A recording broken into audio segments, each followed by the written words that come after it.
جو یہاں علم سیکھنے اپنے گھر سے چلا، جیسے آپ سب حضرات یہاں پر علم سیکھنے کے لیے، علم کی باتیں سیکھنے کے لیے اپنے گھروں سے چلے، تو فضیلت کیا ہوئی کہ نبی پاک صلی اللہ تعالی علیہ وآلہ وسلم نے فرمایا کہ فرشتے ان کے پاؤں کے نیچے اپنے پر بچھا دیتے،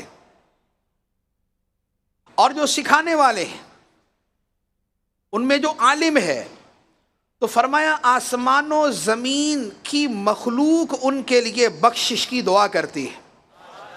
ہم لوگوں کے پاس جا کے عرض کرتے ہیں نا جی آپ ہمارے لیے بخشش کی دعا کریں، بہت سارے لوگوں سے کہتے ہیں، ہمیں کوئی بھی نیک آدمی ملتا ہے تو ہم کہتے ہیں جی بس دعائے بخشش کر دیجئے گا، دعائے مغفرت کر دیجئے گا، بے حساب بخشا جاؤں اس کی دعا کر دیجئے گا۔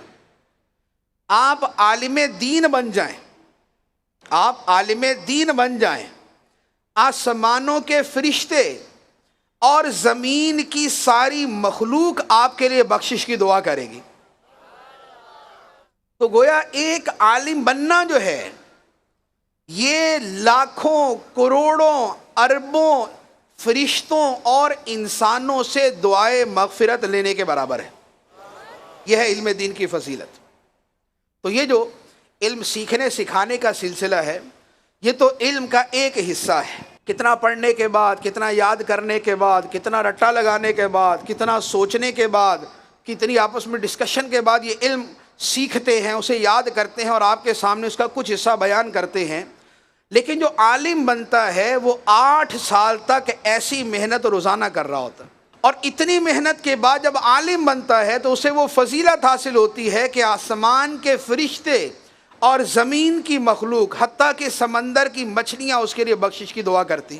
نبی پاک علیہ الصلوۃ والسلام نے فرمایا کہ جو علم کے راستے پر چلے اللہ تعالیٰ اسے جنت کے راستے پر چلا دیتا ہے۔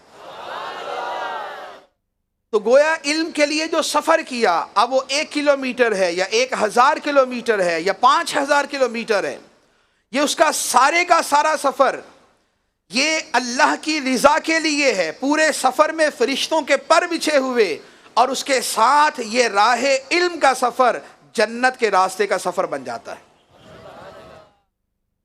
اس حدیث مبارک میں جو چند ایک پہلو بیان کیے گئے، فرمایا کہ جو علم کے راستے پر چلے اللہ تعالیٰ جنت کا راستہ اس کے لیے آسان کر دیتا ہے۔ جنت کے راستے سے کیا مراد ہے؟ علماء نے متعدد معنی بیان فرمائے۔ ایک معنی تو یہ ہے کہ جو علم کے راستے پر چلے اللہ تعالیٰ اس کے لیے علم ہی آسان کر دیتا ہے کہ علم ہی تو جنت کا راستہ ہے۔ دوسرا معنی یہ ہے، فرمایا کہ جو علم سیکھنے کے لیے چلا اللہ تعالیٰ اس کے لیے جنت کا راستہ آسان کر دیتا ہے، یعنی عمل کرنا اس کے لیے آسان کر دیتا ہے کہ علم ہوگا تو عمل ہوگا۔ تو جو علم کے راستے پر چلا اللہ تعالیٰ اس کے لیے عمل کا راستہ آسان کر دیتا ہے۔ اس کے بعد اگلی فضیلت جو بیان فرمائی، ارشاد فرمایا کہ فرشتے طالب علم کی رضا کے لیے اپنے پر اس کے سامنے بچھا دیتے ہیں۔ اب یہ اندازہ لگائے کہ دنیا میں جو بڑے سے بڑا اعزاز شمار کیا جاتا ہے وہ یہ ہے کہ کسی کے لیے ریڈ کارپٹ بچھایا گیا۔ جب کسی ملک کا سربراہ، صدر، وزیر اعظم، بادشاہ کسی دوسرے ملک میں جاتا ہے تو وہاں کیا ہوتا ہے؟ اس کے لیے خاص قسم کا کارپٹ بچھایا جاتا ہے جسے کہا جاتا ہے ریڈ کارپٹ۔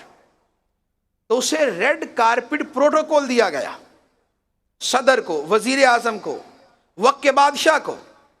اب آپ اس پہ غور فرمائیں کہ کیا ریڈ کارپٹ زیادہ فضیلت والا ہے یا فرشتوں کے پر زیادہ فضیلت والے؟ کیا ریڈ کارپٹ زیادہ فضیلت والا ہے یا رب کے معصوم فرشتوں کا اپنے بازو طلبہ کے لیے بچھا دینا زیادہ فضیلت والا ہے؟